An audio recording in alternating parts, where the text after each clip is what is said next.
यमराज ने बताया, पुत्र कैसा होना चाहिए जो अपनी माँ को लंबी आयु देता है।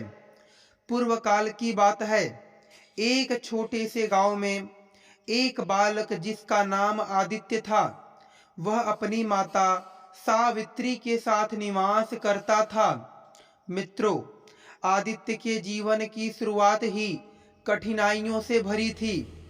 उसके जन्म के समय ही उसके पिता का देहांत हो गया था और उसकी माता सावित्री ने ही उसे बड़े प्रेम और परिश्रम से पाला। सावित्री ने अपने पुत्र को केवल अच्छे संस्कार ही नहीं दिए, बल्कि उसे सत्य, धर्म और ज्ञान का महत्व भी सिखाया। मित्रों, सावित्री दिन प्रतिदिन प्रायः उठकर तुलसी के पौधे पर जल चढ़ाती, भगवत गीता के श्लोकों का पाठ करती और आदित्य को यह सिखाती कि जीवन में सबसे बड़ा धर्म दूसरों की सेवा करना है। आदित्य का हृदय अत्यंत कोमल और बुद्धिमान था। वह अपनी माता का बहुत आदर करता था और उनके हर शब्द को आत्मसात करता। किंतु मित्रों, जब आदित्य मात्र 8 वर्ष का था, उसकी माता गंभीर रूप से बीमार पड़ गईं। उसने अपनी ओर से हर संभव प्रयास किया, लेकिन उनकी हालत दिन प दिन बिगड़ती गई। एक दिन जब सावित्री अपनी अंतिम सांसें ले रही थीं, तभी वहां यमराज प्रकट हुए। उनका स्वर गंभीर और तेजस्वी था। उन्होंने कहा, हे सावित्री, तुम्हारे जीवन का समय पूर्ण हो चुका है। अब तुम्हें मेरे साथ चलना होगा। तब आदित्य ने यमराज को देखा और भयभीत हो गया। वह समझ गया कि यमराज उसकी माता के प्राण लेने आए हैं। उसकी आंखों से आंसू बहने लगे और वह तुरंत यमराज के सामने खड़ा हो गया और रोते हुए बोला, हे यमराज, मेरी माता मेरी पूरी दुनिया है। मैं उनके बिना कैसे रहूंगा? कृपया उन्हें मत ले जाइए। फिर यमराज ने गंभीरता से उत्तर दिया, बालक, यह संसार नियमों से बंधा हुआ है। जन्म और मृत्यु अपरिहार्य है। यह सृष्टि का अटल सत्य है। तुम्हारी माता ने अपना जीवन काल पूर्ण कर लिया है। अब उन्हें मेरे साथ चलना होगा। मित्रों, तब आदित्य ने साहस जुटाकर कहा, हे यमराज, यदि मृत्यु ही अंतिम सत्य है तो कृपया मुझे इसे समझने का अवसर दें। मैं आपसे कुछ प्रश्न पूछना चाहता हूं और यदि आप मेरे प्रश्नों के उत्तर दे सके तो मैं आपकी बात मान लूंगा। फिर यमराज ने जब देखा कि यह छोटा बालक अपनी माता को बचाने के लिए अपनी बुद्धि का सहारा ले रहा है, तो वे गंभीर स्वर में बोले, हे बालक, यदि तुम इतनी गहरी बातें समझते हो तो पूछो, जो भी प्रश्न पूछना चाहते हो। मैं देखना चाहता हूं कि तुम्हारे मन में क्या जिज्ञासा है। फिर आदित्य ने सिर झुकाकर कहा, हे यमराज, यदि आप मेरे प्रश्नों का उत्तर न दे सके तो कृपया मेरी माता को अपने साथ न ले जाएं। फिर यमराज ने अपनी गदा नीचे टिकाते हुए संकेत दिया, ठीक है, पूछो तुम्हारे प्रश्न। फिर आदित्य ने पहला प्रश्न किया, हे यमराज, वह क्या है जो बिना रुके निरंतर चलता है, जिसे कोई रोक नहीं सकता और जो सभी को अपने साथ ले जाता है? तब यमराज को उत्तर पता था, किंतु उन्होंने बालक के ज्ञान की परीक्षा लेने के लिए मौन रहना उचित समझा। उन्होंने कहा, हे बालक, तुम ही बताओ, वह क्या है? फिर कुछ क्षणों के मौन के बाद आदित्य स्वयं उत्तर देता है, हे यमराज, वह समय है। समय ही वह शक्ति है जो बिना रुके निरंतर चलता है। इसे न कोई राजा रोक सकता है, न कोई भिखारी। यह न तो किसी की प्रतीक्षा करता है, न किसी के लिए पीछे मुड़ता है। समय अपने नियमों से चलता है और सभी को अपनी गति में बांधकर साथ ले जाता है, चाहे कोई इसे समझे या न समझे। समय की धारा सदा प्रवाहित रहती है। हे कालदेव, समय न तो राजा को छोड़ता है और न ही बिच्छू को। यह बच्चों से लेकर वृद्धों तक सभी को अपनी धारा में बहा ले जाता है। इसे न कोई रोक सका है, न कोई मोड़ सका है। सबसे महत्वपूर्ण बात यह है कि समय हमें यह सिखाता है कि प्रत्येक क्षण अनमोल है। जो इसे पहचान लेता है वह अपने जीवन को धन्य बना सकता है। मित्रों, यमराज उस आदित्य के उत्तर से बहुत प्रभावित हुए। उन्होंने उसकी बुद्धिमत्ता की प्रशंसा की और उसे अगला प्रश्न पूछने के लिए कहा। तब आदित्य ने पूछा, हे कालदेव, ऐसा क्या है जो सदा सत्य है, फिर भी हर किसी को डराता है? फिर यमराज ने मुस्कुराते हुए आदित्य से ही उत्तर देने को कहा। फिर आदित्य बोला, यह मृत्यु है। मृत्यु सदा सत्य है। यह सृष्टि का अटल नियम है। जो जन्म लेता है वह एक न एक दिन मृत्यु को प्राप्त ही होता है, चाहे वह राजा हो या रंक हो, ज्ञानी हो या साधारण व्यक्ति हो। मृत्यु सभी के लिए अपरिहार्य है, लेकिन यह सत्य इतना कठोर है कि इसे स्वीकार करने का साहस बहुत कम लोगों में होता है। मृत्यु के विषय में हर कोई जानता है, फिर भी इसे भूलना चाहता है। जब तक जीवन में सुख और समृद्धि होती है तब तक कोई मृत्यु को याद नहीं करता, लेकिन जब मृत्यु का साया आस पास आता है तो हर व्यक्ति भयभीत हो उठता है। मृत्यु का भय इसलिए है क्योंकि यह केवल जीवन का अंत नहीं बल्कि कर्मों का लेखा जोखा भी है। मृत्यु हमें हमारे कर्मों का फल देती है। जो सत्य और धर्म का पालन करते हैं वे मृत्यु से नहीं डरते, लेकिन जो अपने कर्मों से पथ भ्रष्ट होते हैं वे इससे घबराते हैं। मृत्यु अटल है क्योंकि यह जीवन का सबसे बड़ा सत्य है, परंतु इसे समझने और स्वीकार करने के लिए आत्मा का विकास और सत्य का बोध आवश्यक है। मृत्यु केवल एक अंत नहीं बल्कि एक नई शुरुआत है, जो आत्मा को उसके अगले कर्मों की यात्रा पर ले जाती है। मित्रों, फिर यमराज ने गह नहाते हुए विचार किया और उन्हें उस आदित्य की बुद्धिमत्ता पर गर्व हुआ। उन्होंने कहा, बालक, तुम्हारे विचार अत्यंत गहन और सत्य हैं। अब अगला प्रश्न पूछो। तब आदित्य ने पूछा, हे यमराज, एक ऐसा रिश्ता बताइए जो जन्म से शुरू होता है परंतु मृत्यु के बाद भी समाप्त नहीं होता। फिर यमराज ने फिर से बालक को उत्तर देने को कहा। फिर आदित्य बोला, यह माता और संतान का रिश्ता है। माता का प्रेम संतान के जीवन की नींव है।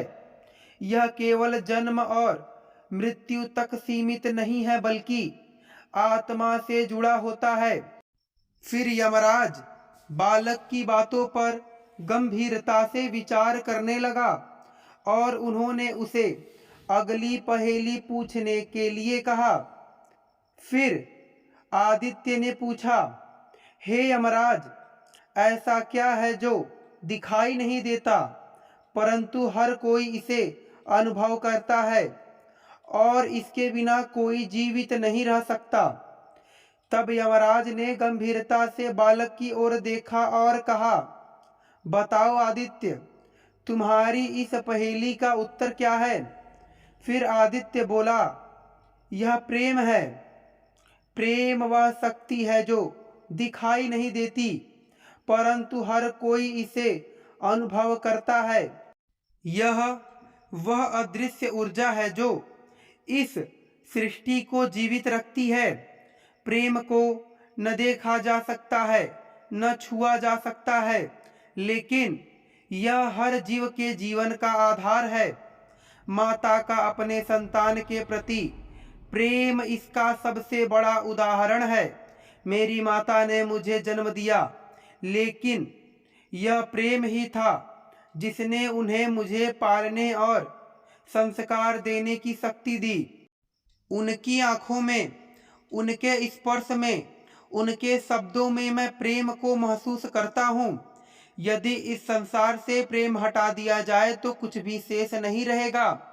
प्रेम ही वह शक्ति है जो हमें जोड़ता है और जीवन का वास्तविक अर्थ सिखाता है। फिर यमराज ने मौन रहकर आदित्य के उत्तर को स्वीकार किया, जिससे उनके भीतर आदित्य के ज्ञान और उसकी माता के प्रेम के लिए आदर और भी गहरा हो गया। मित्रों, फिर आदित्य ने अगला प्रश्न पूछा, हे यमराज, ऐसी कौन सी चीज है जो एक बार टूट जाए तो दोबारा पहले जैसी नहीं होती? तब यमराज ने गंभीरता से आदित्य की ओर देखा और कहा, बताओ आदित्य, वह क्या है? फिर आदित्य बोला, यह विश्वास है। यदि विश्वास टूट जाए तो उसे दोबारा पाना अत्यंत कठिन होता है। माता और संतान के रिश्ते में विश्वास सबसे अहम होता है। माता अपने संतान पर यह विश्वास करती है कि वह उसकी दी हुई शिक्षाओं का पालन करेगा, उसके प्रेम और त्याग का सम्मान करेगा। इसी प्रकार संतान अपनी माता पर यह विश्वास करता है कि वह उसके हर सुख दुख में साथ देगी। विश्वास केवल रिश्तों तक सीमित नहीं है, यह जीवन का आधार है। यदि मनुष्य अपने ईश्वर, अपने धर्म या स्वयं पर से विश्वास खो दे तो उसका जीवन अंधकारमय हो जाता है। विश्वास ही वह शक्ति है जो हमें हर कठिनाइयों से लड़ने का साहस देती है। मित्रों, फिर आदित्य का ज्ञान देखकर यमराज प्रसन्न हुए और उन्होंने मौन रहकर आदित्य के उत्तर को स्वीकार किया। मित्रों, फिर आदित्य ने अगला प्रश्न पूछा, ऐसी कौन सी चीज है जो स्वयं मिट जाती है परंतु दूसरों के जीवन को रोशन करती है? तब यमराज ने आश्चर्य से आदित्य की ओर देखा और कहा, बताओ बालक, वह क्या है? फिर आदित्य बोला, यह माता है। माता अपने सुख और इच्छाओं का त्याग करती है ताकि उसका संतान अच्छा जीवन जी सके। फिर आदित्य ने अगला प्रश्न पूछा, ऐसी कौन सी चीज है जो हर किसी के पास होती है फिर भी हर किसी की अलग होती है? तब इस प्रश्न से यमराज गंभीर हो गए और उन्होंने जिज्ञासे आदित्य की ओर देखा और उससे उत्तर जानने के लिए उत्सुक हो गए। आदित्य बोला, यह कर्म है। हर व्यक्ति अपने कर्म का निर्णय स्वयं करता है और यही उसकी पहचान बनता है। कर्म वह चीज है जो हर जीवित प्राणी के पास है, चाहे वह एक राजा हो या भिक्षुक हो, ज्ञानी हो या मूर्ख हो। सभी अपने कर्मों का निर्णय स्वयं करते हैं, लेकिन हर व्यक्ति के कर्म अलग अलग होते हैं क्योंकि हर कोई अपनी सोच, अपने उद्देश्य और अपनी परिस्थितियों के अनुसार कर्म करता है। यही कारण है कि कोई भी दो व्यक्ति के कर्म समान नहीं हो सकते। कर्म ही वह चीज है जो हमारी पहचान बनता है।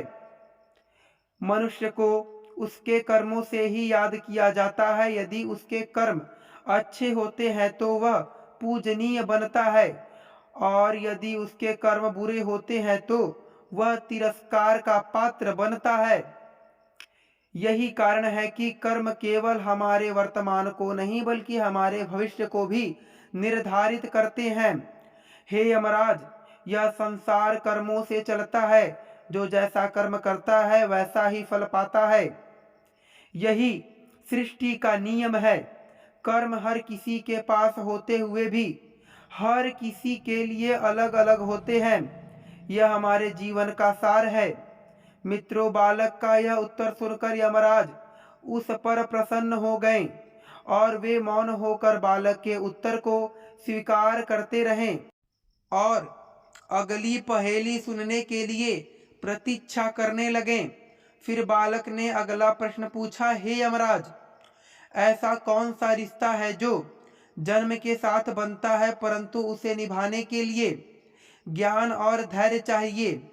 यमराज ने बालक के मुख पर दृष्टि डाली और उत्तर सुनने के लिए उत्सुक हो गए। बालक ने उत्तर देते हुए कहा, हे धर्मराज, यह माता और पुत्र का रिश्ता है। यह रिश्ता सहज होता है, परंतु इसे निभाने के लिए माता का त्याग और पुत्र का सम्मान जरूरी है। फिर बालक ने और एक प्रश्न पूछा, ऐसी कौन सी चीज है जो खोने पर रोने को मजबूर कर देती है, लेकिन पाने पर हम उसे महत्व नहीं देते? मित्रों, बालक ने उत्तर देते हुए कहा, हे यमराज, यह समय और माता का साथ है। जब माता पास होती है तो हम उसकी कद्र नहीं करते, लेकिन जब वह चली जाती है तो हमें उसका महत्व समझ आता है। इसके बाद बालक ने और एक सवाल पूछा, हे धर्मराज, ऐसा कौन सा सत्य है जिसे कोई बदल नहीं सकता, फिर भी हर कोई उसे स्वीकार करने में कठिनाई करता है? यमराज इसका उत्तर जानते थे, लेकिन उन्होंने कौतूहल से बालक की ओर देखा और उत्तर सुनने की इच्छा जताई। बालक ने उत्तर दिया, हे यमराज, यह जन्म और मृत्यु का चक्र है। हर कोई जानता है कि जो जन्म लेता है उसे एक दिन मरना है, लेकिन इसे स्वीकार करने में हर किसी को कठिनाई होती है। यमराज बालक की बुद्धि और उसकी माता के प्रति अटूट प्रेम देखकर स्तब्ध थे। उन्होंने कहा, बालक, तुमने जीवन के ऐसे गूढ़ रहस्य को समझा दिया है जिन्हें समझने में बड़े बड़े ऋषि मुनि भी समय लगाते हैं। हे बालक, तुम अत्यंत ज्ञानवान हो। इतनी छोटी आयु में इतनी बड़ी बातें समझ लेना साधारण बात नहीं है। बताओ, यह ज्ञान तुमने कहाँ से पाया? तब बालक ने उत्तर दिया, यह मेरी माता की शिक्षा का परिणाम है। उन्होंने मुझे सत्य और धर्म का मार्ग दिखाया।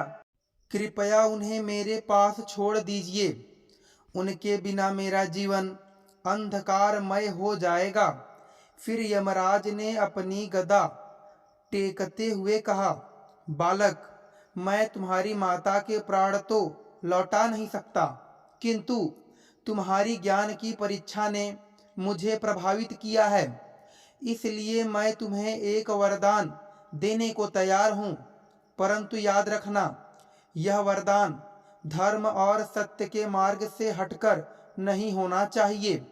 फिर बालक ने सिर झुकाकर कहा, हे यमराज, मैं आपसे कोई बड़ा वरदान नहीं मांगता। मुझे यह वरदान दीजिए कि मेरी पूछी गई आखिरी पहेली का उत्तर सत्य हो जाए। फिर यमराज ने कुछ क्षण विचार किया।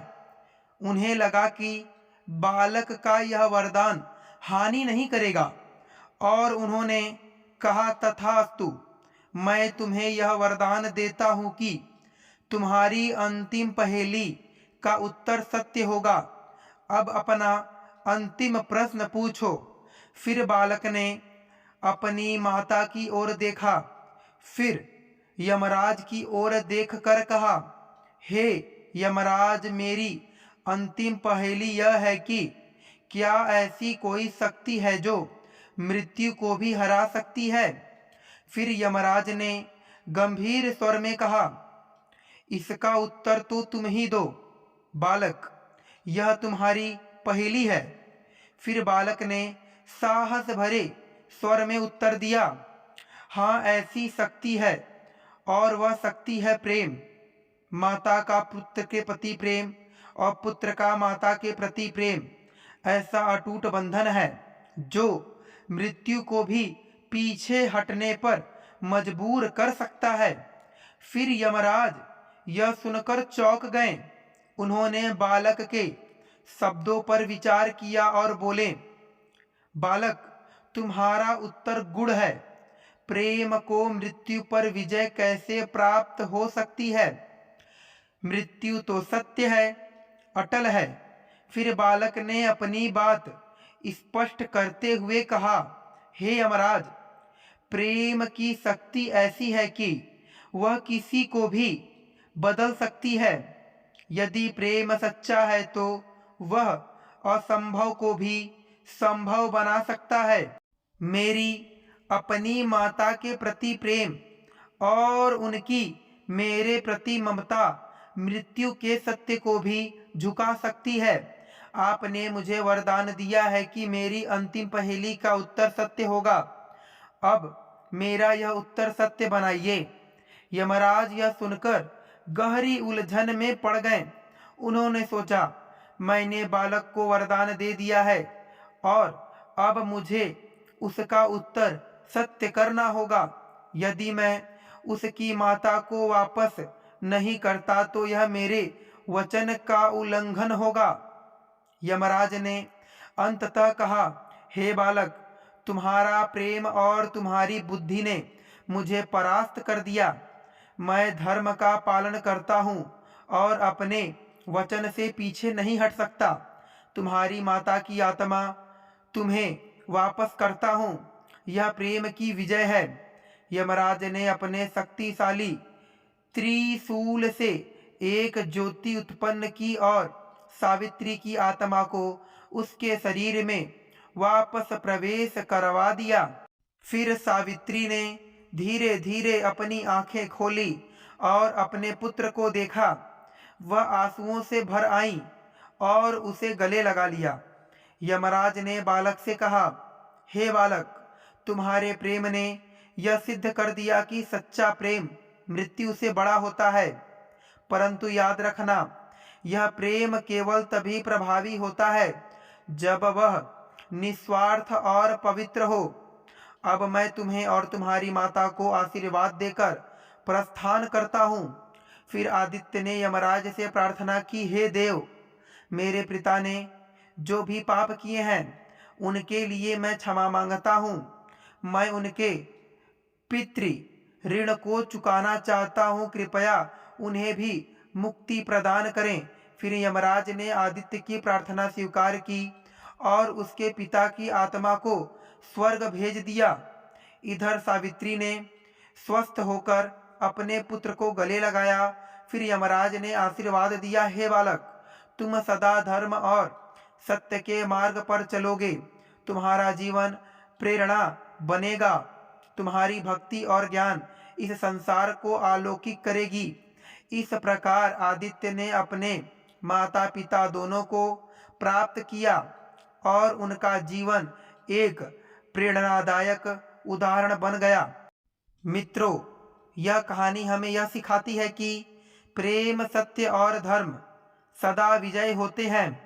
जीवन और मृत्यु तो सृष्टि के नियम हैं, लेकिन सही कर्म और ज्ञान से हम अपने जीवन को अर्थपूर्ण बना सकते हैं। तो मित्रों, मैं आशा करूँगा यह कथा आपको पसंद आई होगी। आप हमारे चैनल को सब्सक्राइब कर लें ताकि ऐसे ही कथा आपको सुनने को मिलती रहे।